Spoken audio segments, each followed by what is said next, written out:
Hi అండి, అందరికీ నమస్తే. నా వంట మీ ఇంట ఛానల్కి స్వాగతం. ఈరోజు నేను మీతో ఒక రెసిపీని షేర్ చేసుకుంటున్నానండి. శ్రావణ మాసం వచ్చేసింది కదండి, అలాగే వరలక్ష్మి వ్రతం కూడా వస్తుంది. అందుకని వరలక్ష్మి వ్రతం రోజు నైవేద్యంగా పెట్టుకోవడానికి బొబ్బట్లని ఎలా చేయాలనేది ఈ వీడియోలో చెప్తున్నాను.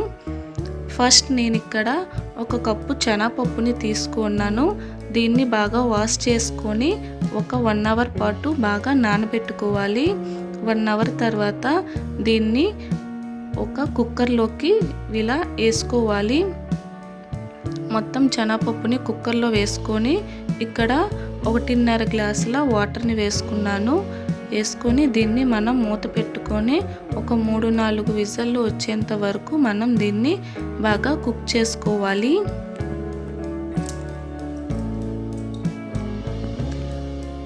3-4 విజిల్ తర్వాత చూడండి, ఇది బాగా కుక్ అయింది కదా. దీన్ని కంప్లీట్గా చల్లారిన తర్వాత దీన్ని మనం గ్రైండ్లో వేసి పేస్ట్ చేసుకోవాలి. ఇక్కడ నేను ఒక ప్యాన్ పెట్టుకొని అందులోకి 2 కప్పుల బెల్లాన్ని వేసుకుంటున్నాను. నేను ఇక్కడ బెల్లంతో చేస్తున్నాను. మీరు కావాలంటే బెల్లము అలాగే షుగర్తో కూడా కలిపి చేసుకోవచ్చు. ఈ బెల్లాన్ని ఇలా వేసుకొని మనం ఇలా జస్ట్ దీన్ని మెల్ట్ చేస్తే సరిపోతుందండి. మనం ఇందులో వాటర్ వేయవలసిన అవసరం లేదు. ఈ ప్రాసెస్ని మనం మీడియం ఫ్లేమ్లో పెట్టుకొని చేసుకోవాలి.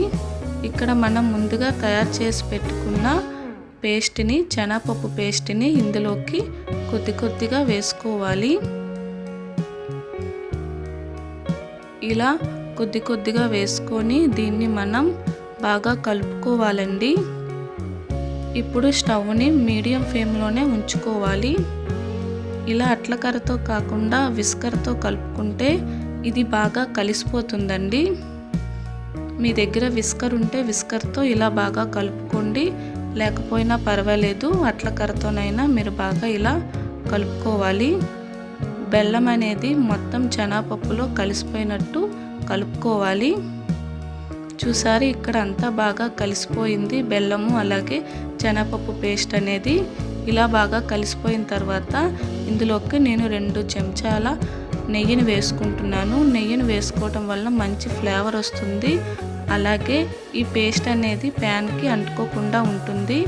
అలాగే మంచి ఫ్లేవర్ కోసం ఒక 1/2 స్పూన్ ఇలాచీ పౌడర్ని వేసుకుంటున్నాను. ఇలా వేసుకొని వీటన్నిటిని బాగా కలుపుకోవాలి. దీన్ని లో ఫ్లేమ్లోనే మనం ఒక 10 మినిట్స్ పాటు బాగా కుక్ చేసుకోవాలండి. 10 మినిట్స్ తర్వాత మనం స్టవ్ బంద్ చేసుకోవాలి. ఇక్కడ పూర్ణం కన్సిస్టెన్సీ అనేది వీడియోలో చూపించినట్టు ఇలా ఉంటే సరిపోతుంది. చల్లగైన తర్వాత ఇది ఇంకా దగ్గరగా అవుతుందండి. తర్వాత నేను ఇక్కడ ఒక బౌల్ని తీసుకున్నాను. అందులోకి 1 కప్పు మైదా పిండిని అలాగే అదే కప్పుతోని 1 కప్పు గోధుమ పిండిని తీసుకున్నాను. మీరు కావాలంటే మొత్తం మైదా పిండితోనైనా చేసుకోవచ్చు, లేదా మొత్తం గోధుమ పిండితోనైనా చేసుకోవచ్చు. తర్వాత కొద్దిగా ఉప్పుని వేసుకున్నాను. ఒక 2-3 చెంచాల ఆయిల్ని వేసుకొని ఇలా బాగా కలుపుకోవాలి.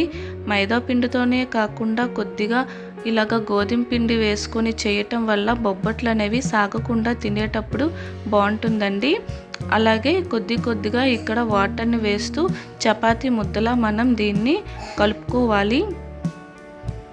ఇలా పైనుంచి ప్రెస్ చేస్తున్నట్టు ఇలా బాగా మనం కలుపుకోవాలి. మధ్యలో కొద్దిగా ఆయిల్ వేస్తూ సాఫ్ట్గా మనం దీన్ని కలుపుకోవాలి. వీడియోలో చూపిస్తున్నట్టు దీన్ని మనం ఇలా మధ్యలో ఆయిల్ని అప్లై చేస్తూ పైనుంచి ప్రెస్ చేస్తూ మంచిగా దీన్ని సాఫ్ట్గా తయారు చేసుకోవాలి.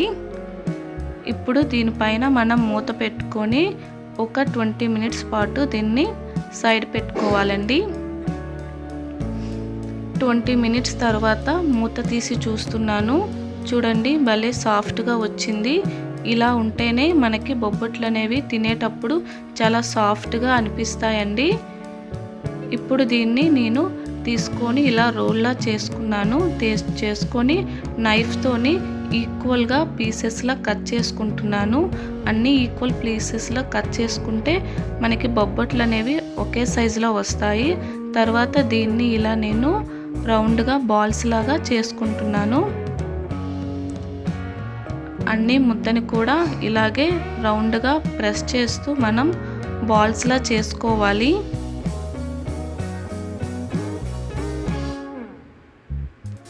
ఇలా అన్ని బాల్స్లా చేసుకొని పక్కన పెట్టుకోండి.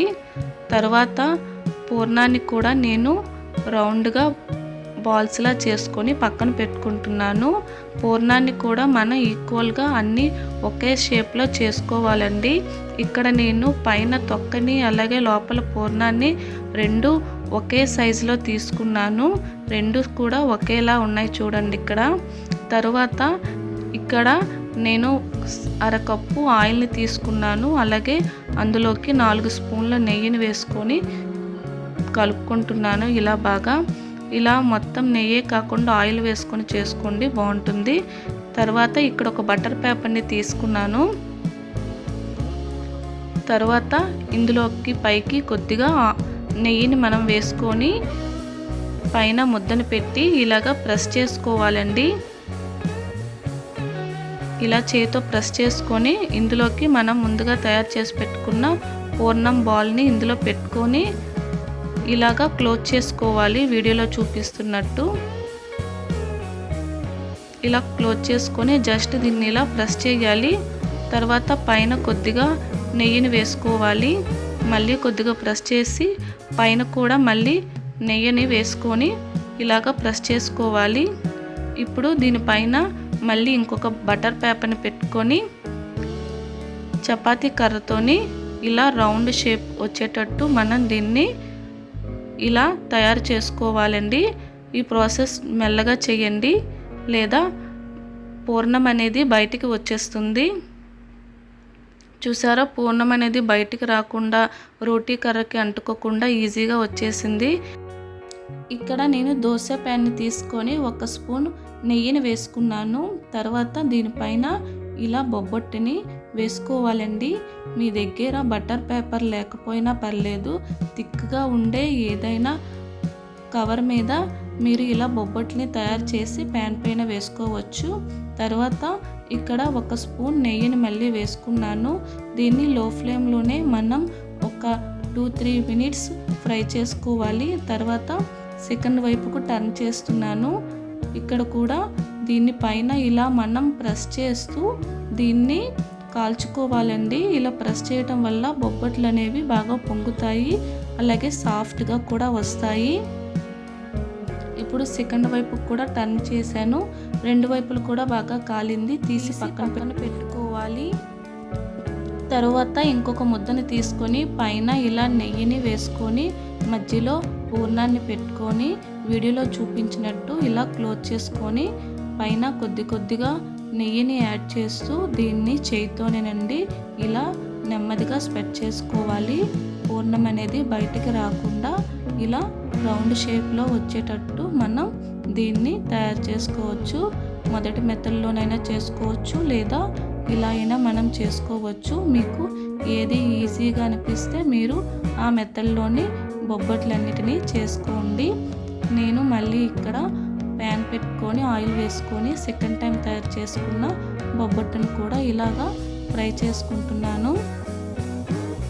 బొబ్బట్లు చేసేటప్పుడు మనం ఫ్లేమ్ని లో నుంచి మీడియంకి అడ్జస్ట్ చేస్తూ మనం బొబ్బట్లని కాల్చుకోవాలండి. లేదా హై ఫ్లేమ్లో పెట్టి చేస్తే బొబ్బట్లు అనేవి మాడిపోతాయి. ఈవెన్గా 2 సైడ్స్ కూడా కాల్చేటట్టు రెడ్గా వచ్చేటట్టు మనం బొబ్బట్లని కాల్చుకోవాలి. అంతేనండి. ఇప్పుడు ఈ బొబ్బట్టు అనేది రెడీ అయిపోయింది. దీన్ని కూడా నేను తీసి పక్కన పెట్టుకుంటున్నాను. చూశారు కదా మంచిగా కలర్ఫుల్గా ఎంత బాగా వచ్చాయో బొబ్బట్లు అనేవి. మీరు కూడా ఈ వరలక్ష్మి వ్రతం రోజు దీన్ని ట్రై చేయండి. ఎలా ఉన్నది అనేది నాకు కామెంట్ బాక్స్లో పెట్టండి. Thanks for watching. నా ఛానల్ని లైక్ చేయండి, అలాగే సబ్స్క్రైబ్ చేసుకోండి.